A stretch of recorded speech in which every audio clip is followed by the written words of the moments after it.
Well, welcome to our first Hope for Illinois podcast. I'm the independent candidate for Governor Collin Corbett. I'm proud to be here with Lou Sandoval, the chairman of this effort and good friend of mine. Lou, what's going on? Right. Not much, Collin. You know, it's always good to be here. Not always chatting in front of a camera, but it's good to see you. You know, I know we want to talk politics and all that, but I got to ask you, I mean, you're here, you've got the boat shoes and the boat look that I can't pull off. I don't have ankles like you do, but you just did a pretty major race and it's really cool thing. So I want to hear about that before we get into politics. Yeah, no, I just got back. Actually, our boat got back on Sunday. I got back on Friday, but we just did the race to Mackinac, and it's an offshore sailboat race that goes from Chicago to Mackinac Island. So this was my 26th year of doing it. And you've had some success. Yeah, I've had some success. You know, I like to say that I've won it 9 times, but I've learned more from the other times that I have not won. You know, and I guess life has a tendency to humble you in times, but you learn so much more from the times that you fail. You see, it's funny because I've gotten some heat online because I've talked about how competitive I am. I would just talk about how many times I won. But that's maybe why we're good to balance each other out a little bit. There we go. But I mean, it's a lot of work to maintain the boat and then to be prepared for it. It's a year-round thing you're doing. It's a year-round thing. The preparation, and no matter how you prepare for it, like anything, something comes up. Yep. You know, and this year we had some engine work that we had to get it done at the last minute. You know, we have these, we have some glow plugs. They're like spark plugs on a boat that basically ignite the chambers. So we had to change those out because one of them burned out, and we were questionable right down to the wire. I was like, I'm glad that she pulled off. You know, she's getting on in her year. She's about to turn 20. So so our boat is definitely got a longer list of to do items every year, and just ongoing maintenance things. But it is a fairly involved process. I like to say that, like in the rest of life too, the race doesn't really start at the starting line. It starts well before that, and that's kind of what this race is about too. It's the prep, all the anticipation, all the preparation and planning that goes into it well before you even get to the start line. Yeah, well, and I think what you and I have talked about as we're building what we're building here in Illinois, it's the same exact idea. Right. We obviously have a race for governor right now, and we're very focused on that. But this is part of a much larger effort that's going to keep going well beyond November. Right. I think that's what some people don't realize is if we're going to make change in Illinois, there are people out there who make these promises like, I'll fix it in one tweet, which you and I know never actually happens. There's very few people willing to put in the hard work. Like you talk about with your boat, where you're putting in that work year round. People see how long's the race? How many days is it? On our boat, it's 48 hours, roughly, but yeah. They see that 2 days, and they don't see the massive work that goes on before and after. And that's, if we're going to fix Illinois, you're going to need people who are willing to roll up their sleeves and put in the hard work, because it's going to take years of effort. And that's what we're signing up for here. Yeah, and human nature has a tendency to condition us, and the social media world around us has made it worse, because I love to use a picture that I have in a presentation deck that I use when I speak in public that talks about success as an iceberg, and everybody only sees the stuff above the water. Nobody ever sees the stuff below the water, which is the sleepless nights, the hard work, the risk, the sacrifice that goes into success, all the things that you have to put off for that, delayed gratification of that someday. And that, I think, is often accentuated in our society by these tweets and press conferences and a lot of things in the political world, where you can manufacture a message. You can try to, tune messaging to make it sound like things are happening. But especially with AI now, I mean, you pop it in and say, hey, say this in 3 sentences, and it'll do it. It'll do it. It doesn't mean that's actually good policy. It just means that that's what's going to get you the maximum number of likes on social media. Exactly. But I think that's what we've run into for so long. How many times have you and I gotten a cigar and we spend the first 2 hours ranting about the things that we heard on the news or the politicians promised us, and we're rolling our eyes because not a single one of them is possible. Right. And the ones that are possible make the problem worse, not actually better. Right. And I think that's why you and I both made the promise that when we built this, it was going to be built on a solid foundation of actual policy, solutions, things that could actually get done that make people's lives better. And I think, Illinois offers so much potential. When you look at all of our resources, you look at the industries that we have here, we're not like a Texas that, historically has been tied to oil and gas, or, other areas of the country that are tied to certain industries. We have a diverse industrial portfolio here. Our $1 trillion in GDP for the state comes from so many different areas that are vastly different from what historically the state has been known for. But we have to make sure that all of those cylinders, pun intended, are firing. And I think we've currently, we've made it very difficult for businesses and families to succeed. And that's one of the key reasons I'm involved in this, is because I do believe and hold hope for the future of Illinois, and that, a movement that actually listens to the people in the middle is actually, it gets some weight. Yeah, and it may get fewer likes, but that's not what we're in this for. Maybe your podcast or your videos get fewer views, but again, it's not about can I maximize my social media? It's about, are we actually talking about the problems? Because in my experience, when you do something like this and you talk about the challenges, you provide solutions, someone's going to pick that up. Right. It's not about taking credit for this. Neither you nor I are credit hogs or ego driven. We're actually exactly the opposite. And we're always the ones pushing other people forward, which kind of makes it crazy that you and I are the ones sitting here today. But it's about getting the job done. And I've seen it where when you talk about challenges, you see a state legislator or a mayor or a local community leader who suddenly says, you know what? Yeah, I'm going to push that policy forward. And that's what we care about. I don't care if we get to election day and we have no more issues left because maybe Pritzker stole all ideas or Bailey or someone else stole it. Fine. Then at least they're talking about it and we're getting things moving in the right direction. And I think the world of pragmatism, which is where I operate in, it's really less about, is it a Democrat or Republican idea? Is it an idea that actually moves things forward? It's not, again, a good leader doesn't sit and say, who's going to get the credit for this initiative. It's like, no, we get it done. And then, whomever puts in the work, the team shines, and in this particular case, Illinois shines and the families and the businesses shine. We get away from trying to benefit special interest groups, which always seem to be the ones that benefit. I was listening to something on toll roads and, not to go down the increase in tolls, but that's another one that, that cost is going to be carried by everyone. It's going to increase the cost of living for everyone, 45 cents, For a situation where, listen, I'm a public supporter and have been for a long time of our road builders, of our local 150. I've worked with them over the years. I want them to work and I want to have great roads in Illinois. But when you've got road funds that are well funded, the road and construction fund in Illinois is over $7 billion, which is enough to get us through over a year's worth of road construction in the state. Not to mention looking at tollway funds and other funds that are extremely well funded. And so this idea that now we're going to jack up tolls even more because because some deal was cut by Pritzker down in Springfield. And so now, we get to get more revenue into the tollway fund. I mean, this is the backwards way that Illinois seems to operate. It's what deal is cut down in Springfield between politicians and special interests, and then all the rest of us are just along for the ride. And as you said, now we're all going to pay not only higher tolls. Our tolls are going up 45 cents, but the part that nobody's talking about is the 30% increase on commercial rates. And what people don't understand is commercial rates, unlike your resident or your not residential rates, but whatever, your normal driver rates. No. Blanking on the term because of course we're recording. But the commercial rates go up by inflation every year. So it's not as if those haven't gone up like your personal rates. The commercial rates have been already going up every year, and now it's another 30% jump. Right. And so this is, and what does that commercial rate drive? I mean, everything you buy has been trucked at some point in Illinois. So everything you buy is going to be more expensive. Right. Not to mix topics, but it's very similar to the impact that tariffs had. Ultimately that gets passed along to somebody, and the commercial rates will get passed along to end consumers. It's going to mean that the beef that comes that's already expensive is going to go up by X percent. It means that the Pampers that are brought in on trucks for families to use with their children, they're going to go up. I feel like I'm fully funding Pampers all by myself. All by yourself, right? Oh yeah, you got to live with that. I mean, this is great because this is why we're doing this. Because you just mentioned problems from the White House and Republicans in D.C. and problems from Democrats in Illinois. Right. This is not a one party problem.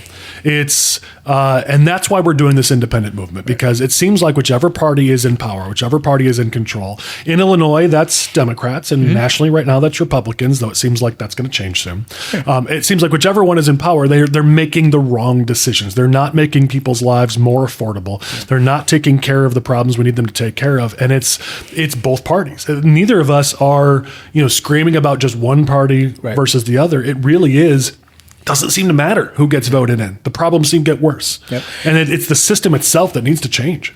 And we've moved away from doing what's best for the stakeholder, for the taxpayer, for the citizen. It's now about how do we do best for those that are in power and their allies, those that support them, and that the wheel of politics keeps turning, and we know everybody always says, oh, well, big business. Oh, yeah, you're right. Big business does have an influence, but so does teachers unions, so does labor, so does the trial lawyers. The big groups that seem to kind of keep the wheels moving, and all the legislation that kind of seems to be the biggest hit on pocketbooks is affiliated with that. And it's everybody talks about how trickle down economics doesn't work. Well, trickle down policy making doesn't work either, Yeah. I mean, that's why it's been my life's passion to work from the bottom up, to grow politics locally, get people involved locally, because this top down approach, I noticed it 20 years ago when I got started in politics, that it clearly didn't work. I've built organizations strictly around that if we just get more people involved at the local level, it's the only way things are going to change. Because if they're not at the table, what's the saying? If you're not at the table, you're on the menu. I mean, and I think that's what we see right now on working families, small businesses. You mentioned big businesses who have a tiny bit of a voice in Springfield. Small to mid-sized businesses, manufacturers, farmers have no voice down in Springfield. And so again, they're on the menu, and I want to give them a voice. Well, and look at the statistics. 91% of businesses in America are $50 million and down by the definition of the Small Business Association. So that means that 9% of them are in that large category. Okay. Yet the tail seems to wag the dog in that particular scenario. And a majority of those businesses don't have the same access. They're far more fragile from an economic perspective.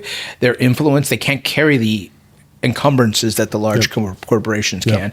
And often it's the large ones that get at the access. And that, I think, is one of the things that I think has become a major injustice here in Illinois, is that while we've gotten away from that ugly word of pay to play, it's pay to see. There's an access issue. And if you can afford to pay your way into the room, you have access to make influence. It'll get you a seat on the Illinois EDC, and it'll get you, showing up at press conferences with the governor. It doesn't, by the way, actually get you good policy, which is a big frustration. What's the Churchill quote? You cannot negotiate with a tiger while your head is in his mouth. And right now we've seen Pritzker has passed 8 budgets in Illinois, and in all 8 budgets, he's raised taxes on businesses. And you see every year in Illinois, it's more regulations on businesses. 282,000 regulations are put on businesses in Illinois. And listen, I'm not running, no disrespect to the big businesses, but that's not why I'm running personally. I've built small businesses. I'm an entrepreneur. I'm running for the small businesses, because the big businesses, they do incur the same cost on those, or even sometimes more of a cost on those regulations. They have whole legal departments, accounting departments to absorb at least a portion of that. But a small business, especially when they're dealing with a lot of these regulations, that's a new hire just to deal with a regulation from the state, or more billable hours from their attorney or their accountant or whoever else it might be. Like, that's a significant percentage of their bottom line, which is why we see small businesses struggle in Illinois. I give another one, an example of prevailing wage policy, actually impacts small businesses a lot more when they have to pay that, prevailing wage mandates they impact them. $15 minimum wage impacts a small business far more than it does a large business, because that means that you can hire less with the money that you do have, the budget that you are working with. So now you're going hand to mouth on being able to provide the services and or the products that you make, because it's just, and that's where I love to say, and I've said this in other roles that I've had, you can't tax your way to prosperity. It is a growth perspective. You have to grow your way into prosperity, which means that you grow the pie. Then I'm mixing metaphors now, but a rising tide will lift all ships in that perspective, because in growing the size of the pool, you basically have more for everybody to go around, and that helps people. Yeah, and I think it's fun because people get to see a little bit of the things that you and I will sometimes disagree on, because obviously in my political experience, I've been a little bit more, worked a little more closely with labor than maybe you might have. And so we might have little disagreements on PLAs or some of that. Yeah. But I think ultimately where we fully align is that the way we have made it completely unaffordable to do business in Illinois Illinois, regardless of how we've gotten there. We have different ideas on what's the problem, but ultimately we can all agree on it is way too dang expensive to run a business in this state. Right. And as a result, we're not seeing the jobs, we're not seeing the growth. And you hope you would see some pushback, but I can tell you personally, and I don't want to put you on the spot. You can share if you've heard things as well. But the business community in this state and a lot of our pro-business leaders have mostly just given up on Illinois. They've either moved out or they're not involved. Some are passionately backing us, which of course we appreciate. Right. But a lot of them they've been beaten down for a decade plus, and so for them it's do you play along with Pritzker? Do you play along with his game and get crumbs? Do you fight back and get beaten back? Because at this point, businesses don't really have a voice in Illinois. It's, right. Left of center, they really don't have much interest in supporting businesses in Illinois. And right of center, they're basically useless. And so businesses, as a result, have literally no voice, especially small businesses. I might disagree with you in that capacity. I do believe that I think there's a humble middle that left of center, right of center. I think we've devolved into a four views. The two far extremes and the two middles. And the two middles don't speak up because you're afraid of getting primaried by the two outside areas. Mm-hmm. And that's where I think the difference happens, is that I've seen as many centrist Ds as centrist Rs, and they're afraid to speak up because the squeaky wheels, the loudmouths in the room have have the microphone. True. And you see this a lot in the Collier County areas of Chicago, where the Chicagoland area, the 8 counties north of I-80, because there are a lot of counties where there are legislators that understand that the businesses are the ones that keep the lights on, and if they don't win, then there isn't flow of capital, because government doesn't make anything; it redistributes, and that's, I think, what a lot of people, especially on one side of the aisle, seem to forget, that government isn't a solution for everything. It should be sort of like the orchestrator of things, the traffic cop. Yep.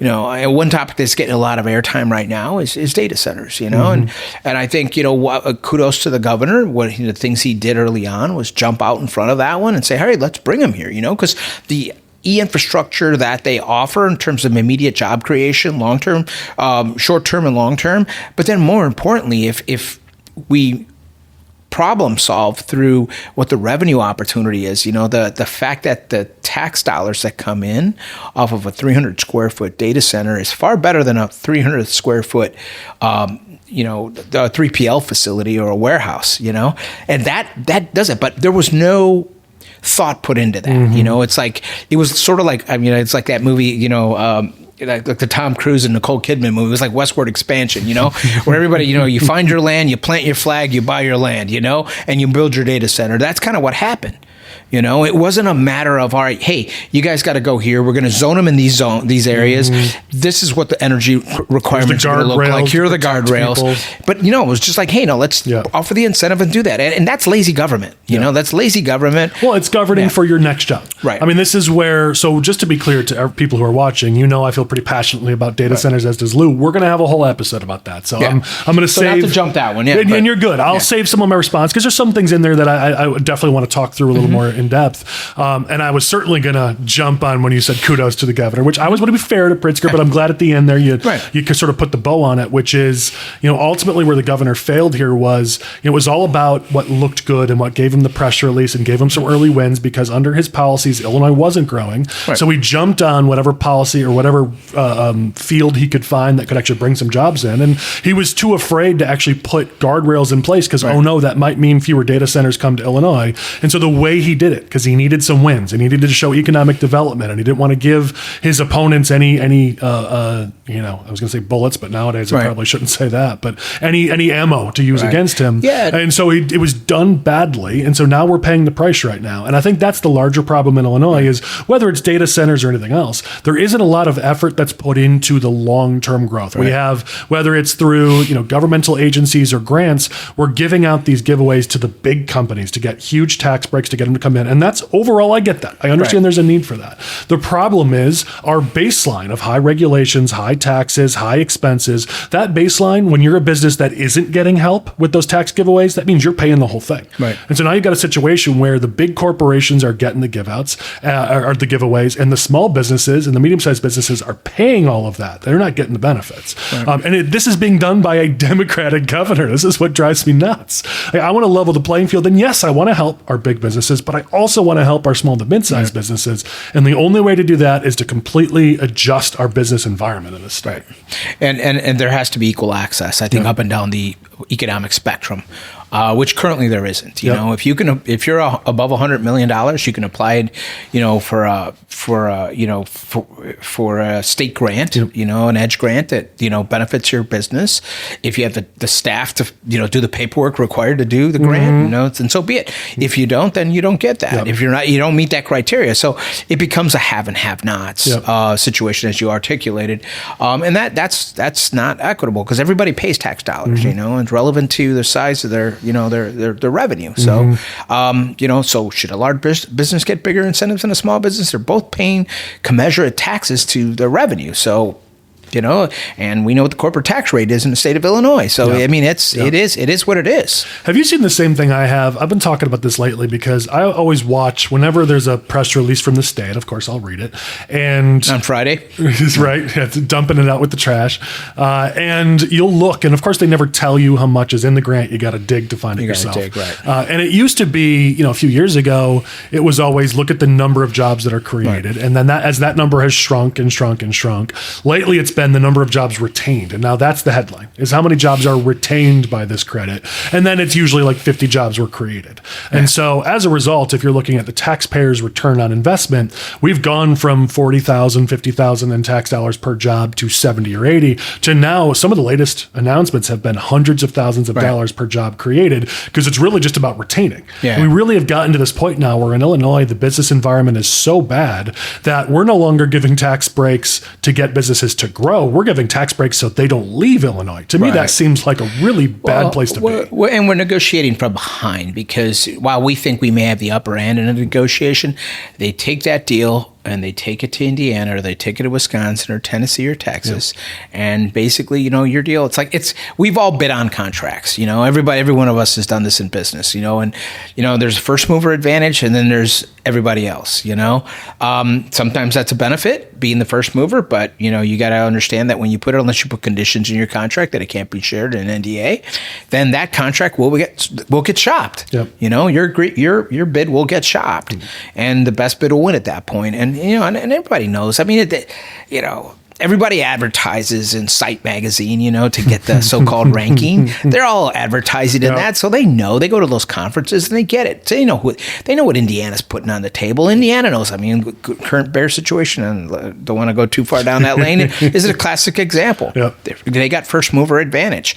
We're down here. Illinois is down here. So now it's whatever Illinois puts up, and Indiana's going to look over across the table and say, "All right, we see theirs. We raise you double." I mean, because they have dumb money to spend. I mean, I think, I don't want to speak for you, but I think you agree. I mean, the deal that Indiana is giving the Bears is ridiculous. Like if I was a taxpayer in Indiana, I would not be happy. Right. But that ain't my taxes, not my circus, not my monkeys, so fine. Right.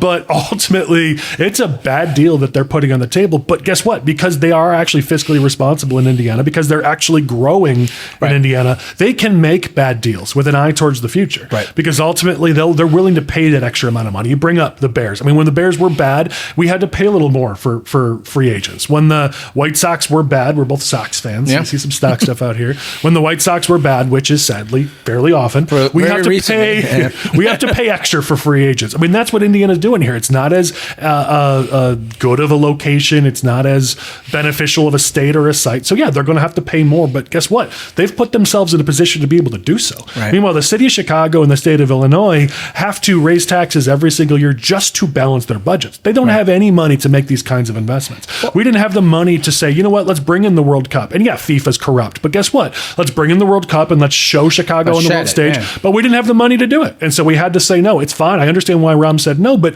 let's put ourselves in a position where we could start to spend a little money. Right. I want to go back to something you said earlier about sort of who's who's the traffic cop in these incentives? And I think that's one of the challenges that I've seen, is that we provide these incentives. And what they do in the short term is they create a budget gap, okay? Because let's say you bring, and we will leave names out, but let's say you bring company X and they promise 6,500 jobs, okay? All right? So you give them $400 million in tax credits over a 10-year period. So that means that up until those 10 years, there's a tax gap, okay? Now, that 10-year payout happens, then money will start coming in. But they're going to get a vacation on that until the money shows up. So that creates a short-term gap. And then, so now you've got to bridge that gap with other things. So that means everybody else that's here pays more, okay, until those 10 years show up. Now, we give the incentives. The meter starts running. They say they're going to fill 6,500 jobs. Maybe the first number of jobs they fill is 4,500 or 4,000, whatever. But then they have, that economic downturn or something, they have to shed 2,000 jobs. So are we clawing back the delta on that? Who's monitoring that? In my opinion, that's something that DCEO should be doing. How are we making sure that we're getting the best deal for the taxpayer in that scenario? I don't think that exists currently in the current structure. And I think that's where I think sometimes we end up putting a lot out and not getting much in return. And then on top of the fact that, sometimes there was a deal that happened recently to a company down in Kankakee that we gave them X number of millions in tax benefit for 67 jobs. Okay, do the numbers on that one. Not a great return. In the world of venture capital and investment that I kind of I play roles in. When I look at making an investment in a company, you look at what the return is going to be and over what number of years, and you monitor those numbers. There's check-in periods. I don't know that we have the sophistication in government currently to do that. I like to say that in the public arena, we are the worst. The taxpayers, the worst stewards of their own money. Because we pay taxes and we don't expect anything in return for that. And government left to its own devices can be lazy. Yeah. It is. It's been a topic of conversation, even from left of center outlets and blogs, about how Illinois does have this sort of way of going about our business where whether it's economically or just in anything, we pass a bill, Pritzker signs it, ooh, rah, rah, and then we all move on.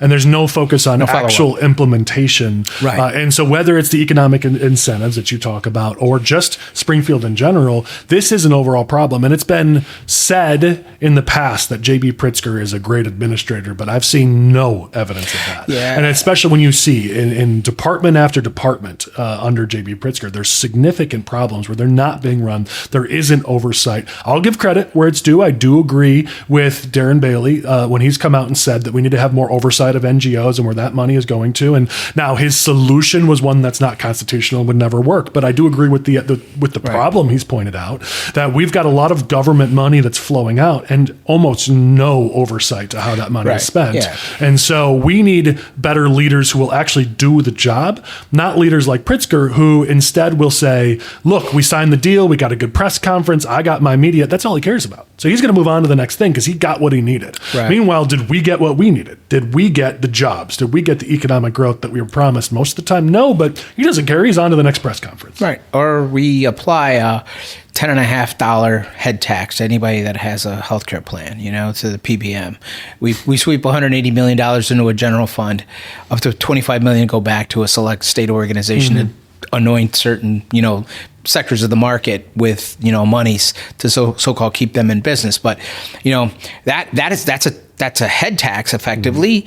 We made a lot of complaining about the head tax in Chicago, but that was a head tax applied at the state level of anybody with a healthcare plan. Oh, by the way, with the exception of anybody covered under ERISA. Okay, so that in itself means that every mom that's going to go out and get Augmentin or some type of medication for her kids' ear infection, she's going to pay a $10.50 tax on that. It's a head tax.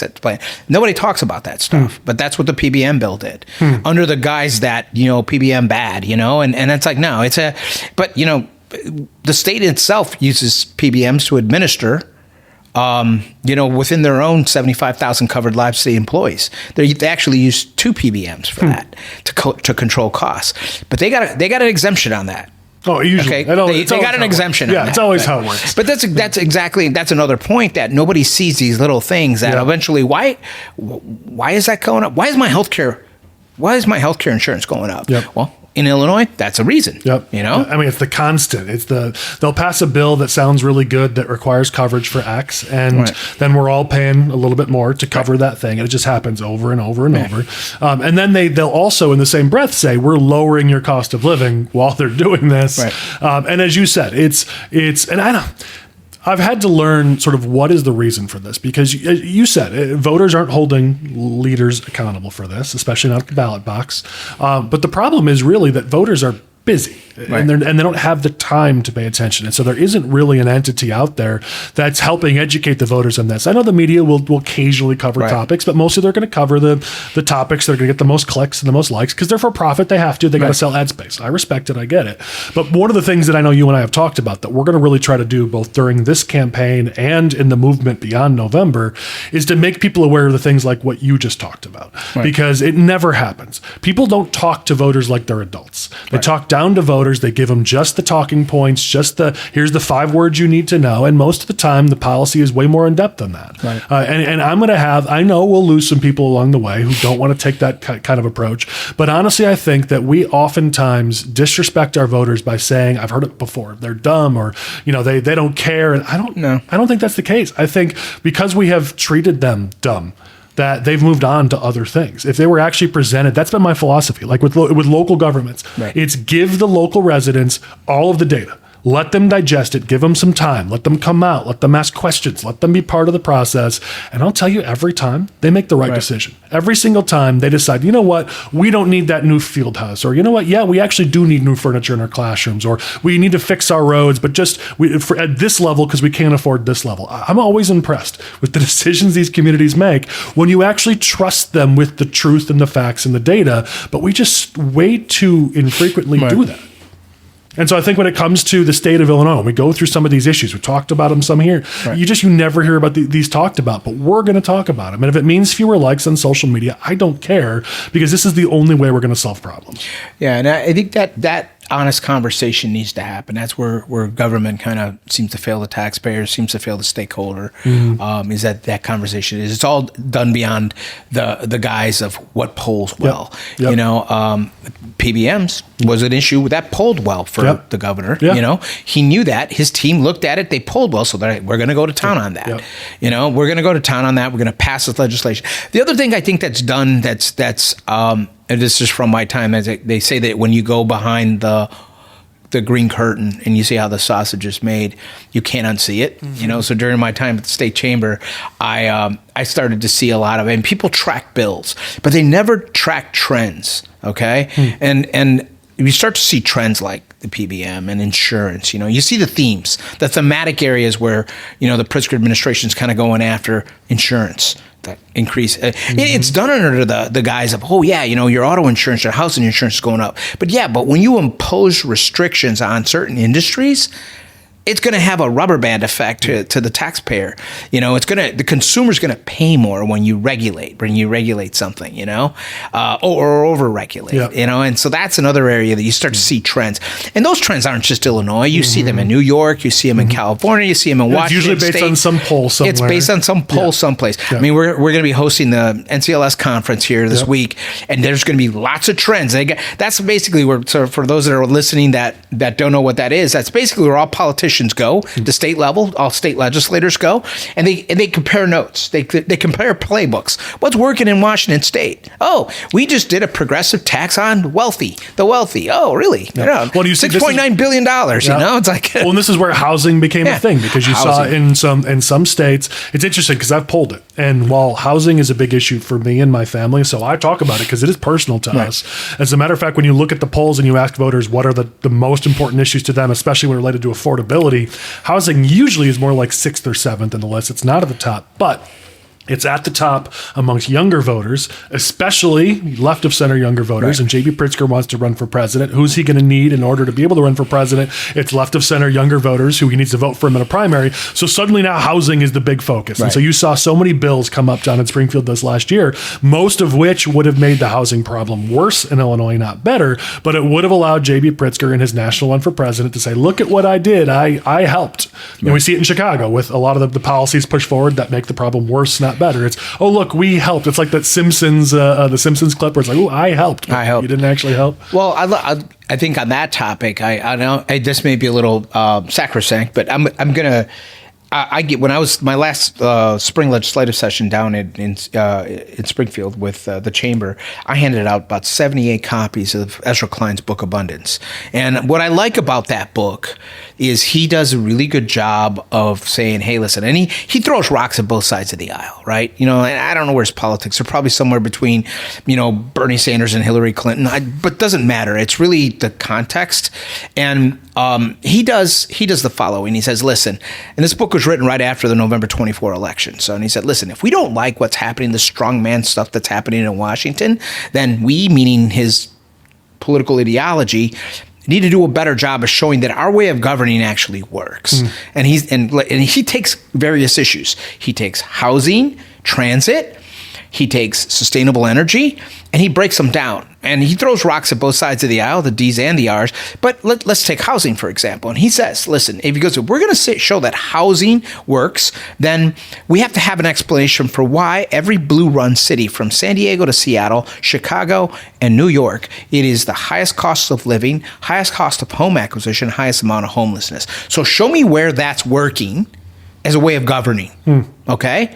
And highest amount of NIMBYism with regards to policy making on development and growth. And I think we're seeing that problem here in markets like Chicago because the city council in Chicago cannot get out of its own way to build fast enough because they have they have a morass of policy that just retards growth. Yep. And when I go back to my earlier comment about you need to have a growth mindset. Growth mindset means you move forward, which is initially what the progressive movement was about. And it's become more about retardation of policy, And so he does that. He talks about transit. And the reason I handed that book out so much is because he used the amount of money that blue-run cities, and he uses California as an example, their light rail plan. They've spent over $30 billion over I don't know how many years, decades of light rail. They haven't laid a foot of track,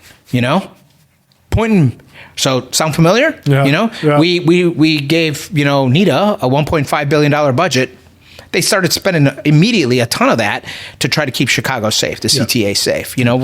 Before they even got a NETA board together and all that, they were starting to spend that money because there was criticisms of Chicago and the safety and all. And again, but we see these problems. I've talked about this in Chicago, where when it comes to building affordable housing, I mean, people don't realize. I won't say the number right because it's not fresh in my mind, but it's about $700,000. I think almost $800,000 per affordable housing unit to build it. Right. That's the cost to build. And there was a study done that I love that I can repost if anybody's interested that goes into why, some of the regulations that lead to that. And there's one that stuck in my mind that I'll never forget, that you are not allowed to use certain lower cost types of countertop in affordable housing units. Right. You have to use nicer ones. I mean, they literally regulate that you have to use more expensive countertops in your affordable housing builds in the city of Chicago. It's the same reasons why we see the cost to replace lead pipelines in Chicago are 4 times, 5 times, 6 times as much as the average. We're triple, I think it is, how much it costs even in New York. And so this idea that if you're a big city, it costs more. How is New York doing it for a third the cost that Chicago is doing? Must have elevators, must have, in certain multi-unit buildings. And I mean, all of that drives the cost. I mean, putting an elevator in, then certifying and keeping it certified is extra expensive. Numbers of stairs. Exactly. And I understand, listen, I love our firefighters. And I know there's certain things we need to do to keep people safe, but we are going way above and beyond compared to other big cities, let alone other areas. In the state. And that's what Klein talks about in his book is how, really the over focus on process versus outcomes is what has hurt government.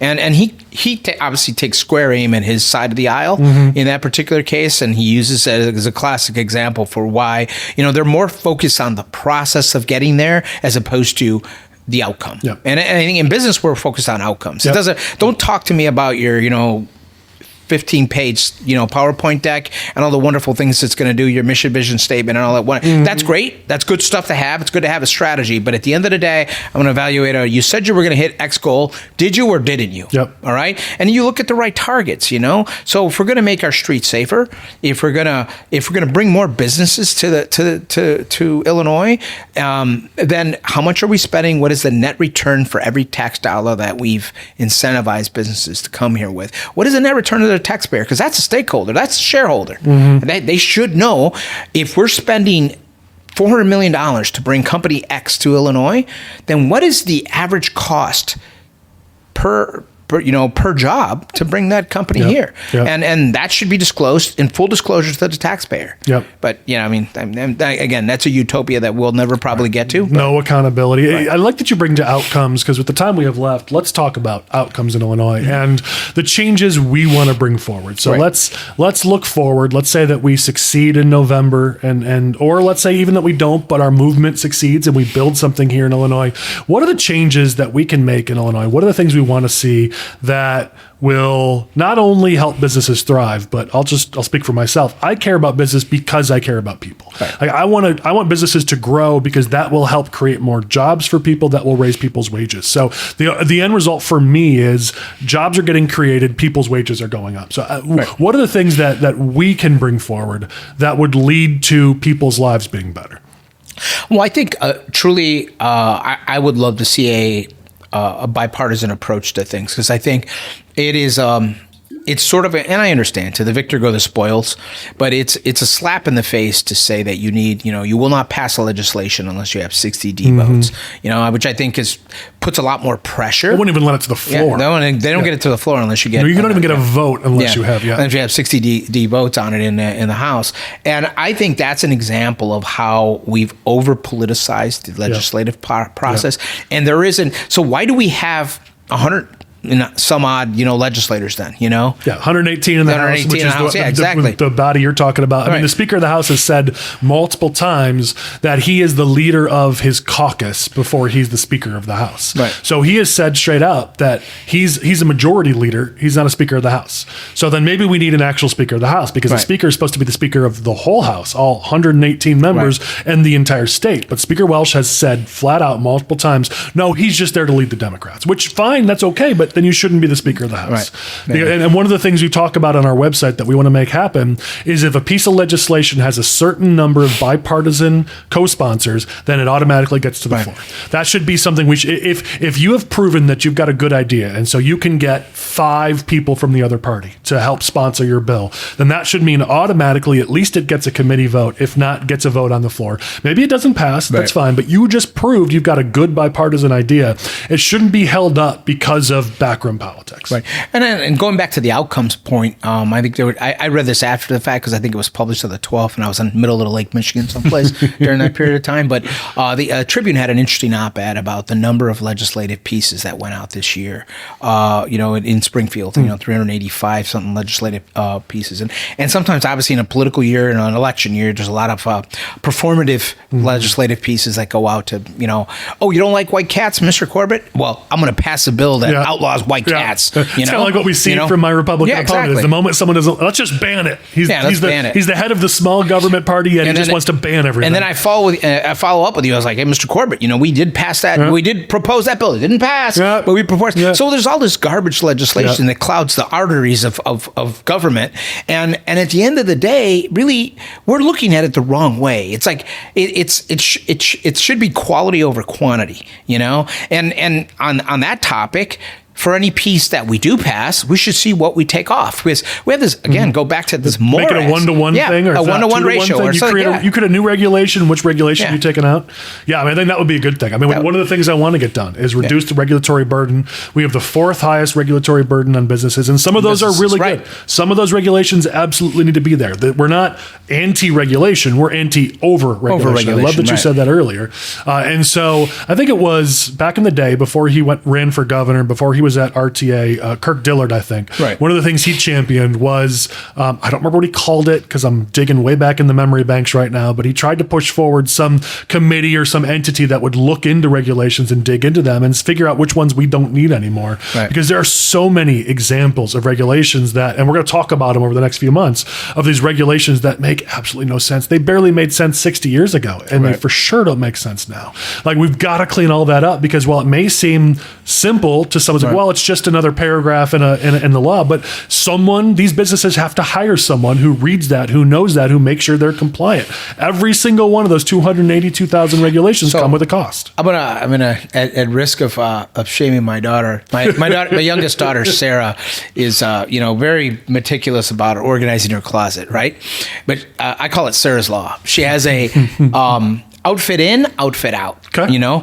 And so like when she gets a new outfit or something, she'll go and I'll usually see a bag piled up down next to the basement door of stuff that she wants to donate to Goodwill, and it's usually like the stuff that she's got going out. Mm-hmm. I mean, we almost need like a Sarah's law, for the state of Illinois. It's funny. My wife has threatened to institute the same law for me with shirts, right? T-shirts. Thankfully, because I'll just keep buying shirts, and some of them haven't worn in like years, or don't even fit me anymore. Thankfully, she doesn't do it with my jackets, because I love my suit jackets. Right. I never get to wear them on the campaign anymore because whatever. But she hasn't instituted the rule there, but we could call it Sarah's law. Yeah. I like it in her honor, but I do think we've got to have that conversation, because as this economy changes, as the world changes, I'd love to have a conversation. We're going to run out of time today, but about technology, and it's how behind Illinois is on implementing technology at the government level. You and I both live in Cook County. We see the problems in Cook County with 8+ years of Tyler Technologies and trying to implement this new technology, and our bills are late again. Yeah, I mean, this is asinine. And I was talking about the Department of Corrections last week, and reminded people that they still have manual timesheets because they can't figure out how to digitize the system. Like, this is how Illinois government is run. And I can't tell you the number of stories I hear from government employees who are so frustrated because it is still run on pen and paper because they can't figure out how to digitize. And this is 20 years ago technology. Not to mention that we're going into the AI-driven world. We're going into a much higher technology level, and Illinois is still decades behind. So I'll give you a quick soundbite. So these fees have all gone up because we've raised fees on everything. So I recently had to renew my watercraft registration for my vessel, because I knew we were going to cross state lines on certain things, and it was due for renewal. So I renewed it in spring. So this is back in like December, right? And they said, well, I call them up, and they're like, they sent me this temporary PDF, of the placard, and it's supposed to have a sticker on the side of the boat that says it, that shows their registration year. And so I call them up, and I'm like, well, they're like, the paper's back ordered. And I'm like, the paper's back ordered? I said, well, wait a minute. I said, so how do I explain that to Michigan DNR if my boat gets stopped? They're not going to take the excuse that, well, you can have them call us. Right. And I'm like, if I get stopped at 10 o'clock at night, I said, going into a harbor? I said, how does that work? So this is the kind of clown show that happens. That gives people insight into two things. It's not only the ineptitude sometimes of Illinois government, but it's also our broken procurement process, because I guarantee you that's a procurement problem where they can't procure that state paper or that specialized paper that they're supposed to use, which we've talked about this ad nauseum, all the procurement problems in Illinois and how much that holds things back. But there's a licensing problem too that's very similar to this. You've got young people. The story was written about nurses, but there's all sorts of people who have this problem. Financial professionals, accountants, you name it. Barbers, all of them. Yeah. Yep. So they do the necessary work. They get through the training, they apprentice, they do everything they have to do to reach the point where they can get their license. And then for many of them, they're waiting for 6 months or more to get the license from the state. And if you're a young person, heck, anybody, but especially a young person, you're not in a position where you can sit around and make no money for 6 months. You're not. And so as a result, you're either going to move on or move out. And the story that I read was about nurses who they were moving to Iowa because they couldn't wait for 6 months. But here's the kicker. These licenses are no longer even sent on paper. They're PDFs. They're PDFs, right. 6 months to send a PDF, which, by the way, could be auto-generated right now from my phone, but we can't do that at the state of Illinois. I mean, this is what drives me crazy, is I understand that we've got big problems, and we absolutely, you and I have a lot of ideas on how to solve the big problems, but could we get off our rear ends and stop tripping over our own feet on the small stuff? Right. We can't even send a young nurse her PDF so she can start to go save people's lives and make make money for her family because we can't figure out how to generate a PDF in less than 6 months. Right. I mean, this is what drives me nuts. Illinois used to be the state that works. Chicago was the city that works. And now we are the state and the city that are just buried under mountains of red tape and we don't get anything done. And it's typical, you know, what's the saying that if you want to get something done poorly, you give it to somebody that's in a bureaucrat. You give it to a bureaucrat, you know? And there's so much bureaucracy that happens at various levels that it's like, oh, you know, you got to call this other number, 217 blah blah blah. Yeah. You know, it's like, oh, geez, I gotta go on hold for another 40 minutes, you know, to talk to person B. Yep. You know, and I mean, it's like the problems we saw during COVID, especially from the department when people were trying to get their unemployment, where it was just a complete cluster, where they didn't have the technology to be able to handle it. They've since fixed it, but Pritzker got a pass for that in his last election because the Republicans ran somebody who just was unable to hold Pritzker accountable, and they ran him again. But like you saw some serious problems in Illinois government where people were during COVID, they desperately needed this money for their unemployment, and the state couldn't get them their funds. I mean, we just see this in department after department, and these are the things that we absolutely need to fix to take care of our people, to get our state moving again, to get our economy moving again. And before we run out of time, I know you're passionate about this one too, so I want to bring this up: energy. I mean, especially in Illinois, I've done a lot of work with manufacturers, and Illinois used to be known for our inexpensive, reliable energy. And it was one of the major reasons why, despite our horrible politics and our bad policies and our bad politicians, we were still growing, especially in the manufacturing sector. You now look, and Indiana is exploding in a good way in manufacturing, and Illinois is falling badly behind. And one of the major reasons for that is we no longer are the home for inexpensive, reliable energy. The politicians in the state, from the moment J.B. Pritzker took office, and a few months before, but especially once he took office, you have seen policy after policy that have been pushed that have made us not only not competitive when it comes to energy, but we're now getting to a point where we're going to have to import our energy instead of being an exporter in Northern Illinois, which, by the way, we're importing energy from states that are producing dirty energy. So we're patting ourselves in the back saying, oh, look, we're becoming more environmentally friendly while we import dirty coal energy from these other states. I mean, it's yet again a situation where the policymakers in Illinois are performative instead of actually making things better, and we're all paying the price. It's really not understanding the laws of supply demand. You know, I mean, not to double dip on the topic we talked about earlier, data centers, but you know, we passed this Climate Equitable Jobs Act, you know, CEJA, you know, and you know, the goal was to try to move ourselves towards a sustainable, renewable grid. You know, and that's a goal which I support. That's a very good goal to have, right? But it's like saying, hey, listen, I want to eventually have a paperless office, okay? You don't just burn all the reams of paper and say, we're not going to use paper anymore. You basically say, all right, it's this like is the goal. burning the ships. It's like, and that's kind of what we did. Well, let's shut down and flood all of the coal plants, and I get that. But then, more importantly, let's start to de-incentivize the gas to electric conversions from reinvesting in their own infrastructure. And so what that means is the rate costs go up. So, you know, and it's created a natural boogeyman, because every time they have these rate hold meetings for gas companies, you know, they're all having to defend why they have to increase their rates, but they're just following the laws that the state is imposed upon. They're a regulated industry. Because the only place they actually make a profit is in investing in the infrastructure. They're not allowed to make a profit anywhere else, which I'm not going to say, I don't know whether or not that structure makes sense, but you have forced them into this situation where every year now, in order to reach their benchmarks that are set in front of them, they have to say, well, no, now we got to spend another $200 million on infrastructure. I mean, we've created this structure, and then we complain about it. It's the same. Just real quick, it's the same about like every insurance, year like commercial insurance, risk and casualty. Same thing. Well, we've created a reporting structure for them, and when they do the following and say that they got to do a rate increase, we then criticize the fact that, hey, wait a minute, what are you guys doing? Well, you said on the list of things to do that we've got to let you know when we have to do a rate increase. You know, so we're just doing that. Well, we see the same thing when it comes to the energy market. We just had the auction for that just happened, and now we know yet again that on June 1st, 2028, our energy rates are going to go up again because you had yet another situation. I'm talking about PJM on this one. But you see the same problem in Southern Illinois in the MISO, in the MISO. But right now it was RTO. PJM that did their auction, and they yet again didn't have enough energy to meet their demand. So yet again, then they're going to have to charge even more, and then they're going to have to have an emergency auction this fall. I mean, we keep seeing this where, as you said, it's the law of supply and demand. We have reduced demand, supply is not caught up. Or I'm sorry, we've increased demand. Increased demand. Supply is not caught up, and we artificially moved too quickly. I will say I understand moving quickly from coal. I get that, even though we did have some cleaner coal plants in Illinois, some of which are being allowed to continue, like in Springfield.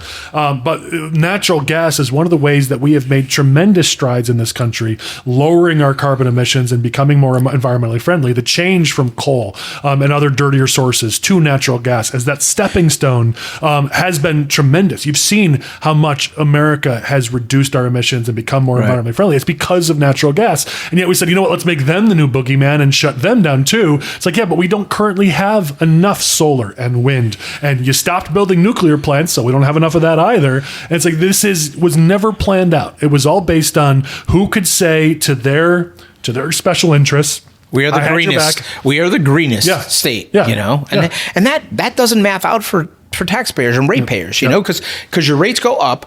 It's what we saw most recently with the Strait of Hormuz.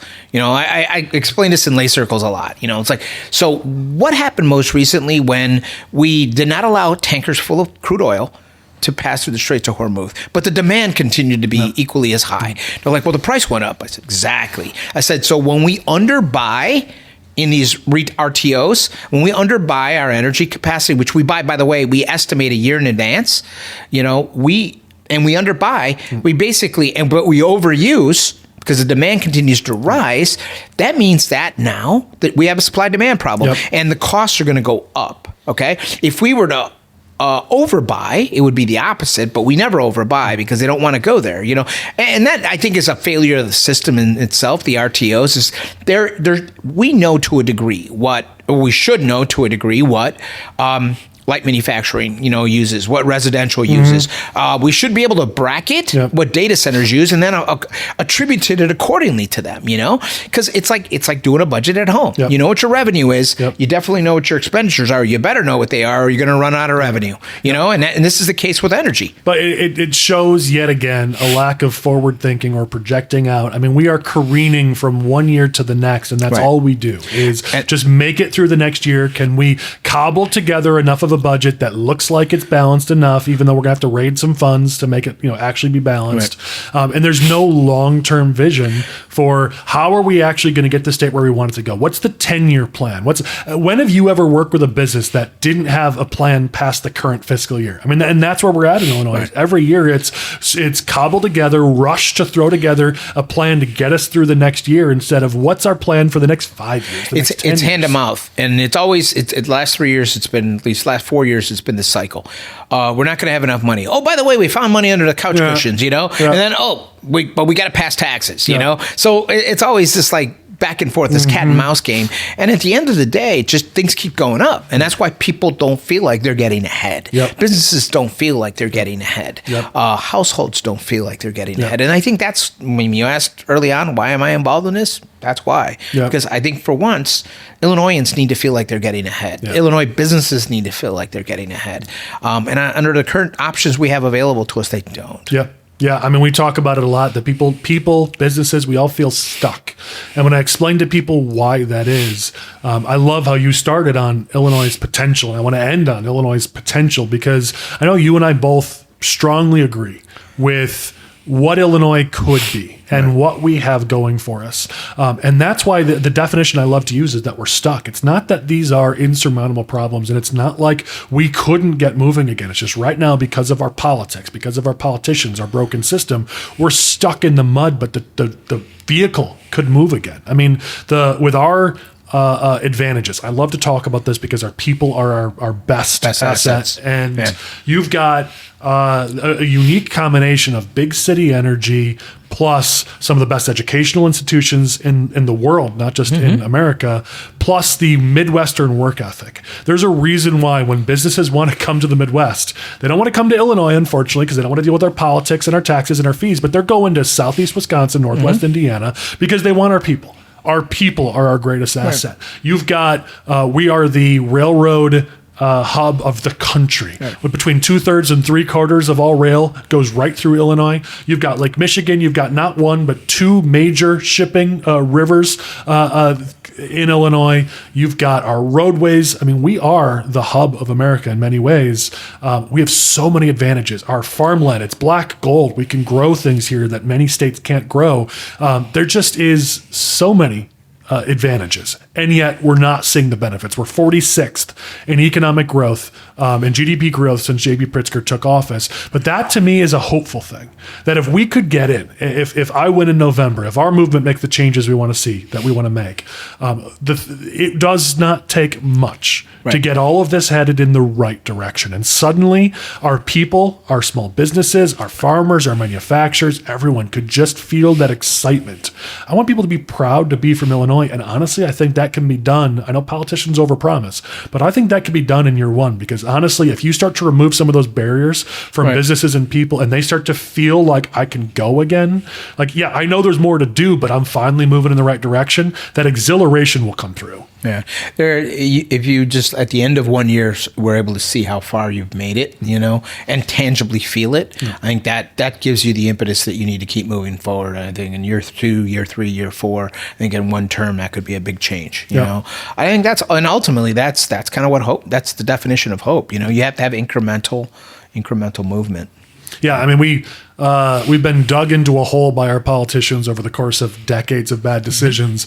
We know we won't solve them all in year one, but what excites me is the people that are still here. I know some people have lost faith, and I respect that, and I hope to bring them back. But the people that are still here, they're here because they care about Illinois. They have family here. They have incentive to invest in this state. They want to see it succeed. They want to see their city, their local community succeed. If you just give them that hope, that little spark, that, you know what, we got your back. No longer are you going to be living in a state where you're on the menu, whether you're a small business or a working family. You're actually going to have a state that has your back, that helps you succeed.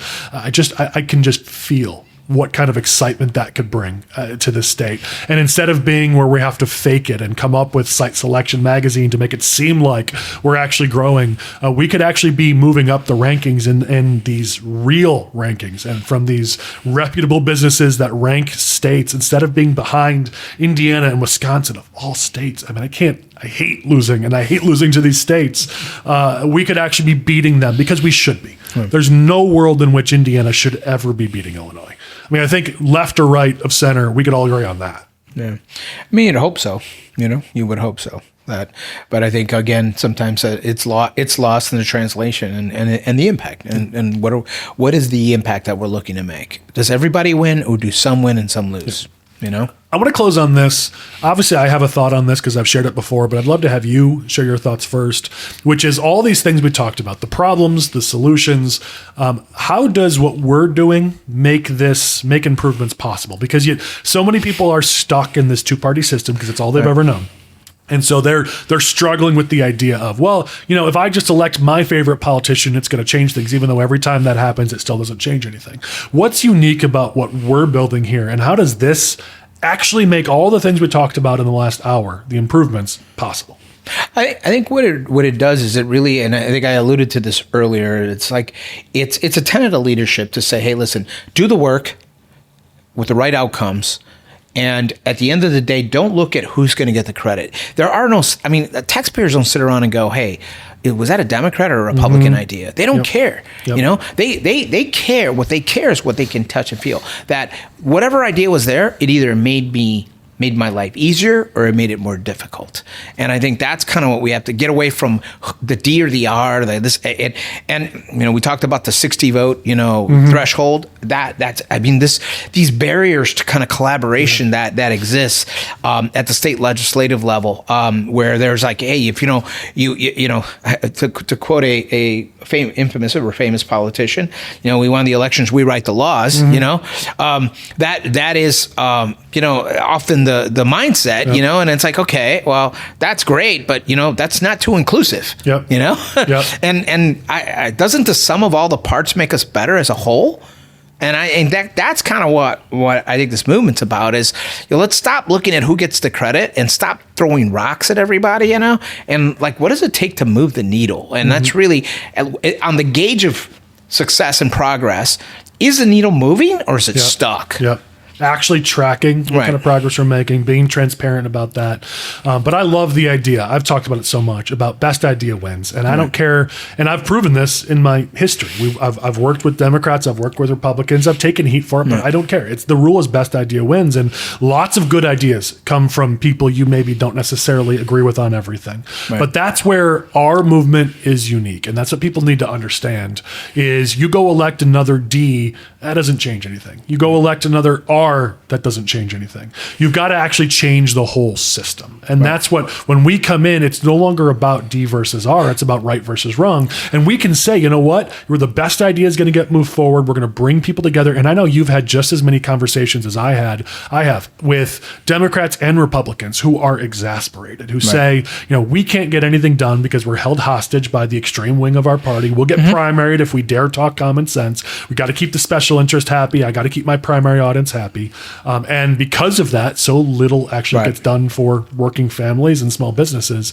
But because we can come in and say, let's build a coalition of the reasonable, and let's come together and we can actually make things better. That's how you break this model and say, you know what, now tomorrow we can start seeing things better. Because otherwise, if it's just R versus D, you got to go elect 100 new Ds or 100 new Rs before you see a change. I've even had, in private, I've had Democrat legislators say to me, we don't need any more members in our caucus. We don't need a super duper duper majority, a triple super duper majority or whatever that would be next, It's because he goes, right now we just can't agree amongst ourselves how we do it. Because again, I go back to that four lever situation that we've got, because they're arguing with people that they might as well be arguing with another wing, another party, because that's how juxtaposed they are in their viewpoint on things. One group wants to go further left, and another group says, whoa, slow down. How does that make sense? Same thing on the other side. And one group wants to go further right, and the others are saying, how about we get stuff done? Yeah. Well, and I think that's where we can make a huge impact, not just in November, but beyond November. We're going to make a home for reasonable. And I don't care if you're Republican or Democrat or lifelong independent or none of the above. It doesn't matter. We're going to make a space where the mainstream can come together and let the two extremes yell and scream and do what they do. I don't care. We're going to all come together and actually get things done and make people's lives better. And as we start to show progress and show success, more people are going to want to come to be a part of this. And that's how we actually change things. I use anchors as an example. I want to put an anchor at reasonable, and let's say, you know what? Anyone who wants to come here and work together, let's do it. Right. I think you're seeing that vet out in many arenas. Chicago's going to play out that way, regardless of who goes down. They're looking at why you have so many people running for mayor of city of Chicago. Well, that's a good question, but I would think it's because they feel that the bar has been set so low that they can actually move the needle a little easier by just coming to the middle, because we're so far in the trenches on this one that it's not built again. Inside that group, it's not built a coalition. That leader is not a coalition builder. He is a divider. And we need less division and more coalescing. And I think that's kind of what this movement's about. It's like, can we just agree that these are the basic tenets of what our state, the common sense things that our state should be doing for its businesses, for its taxpayers, for the people that work here, that makes sense, and not go over-index on something so that it helps one group and hurts another.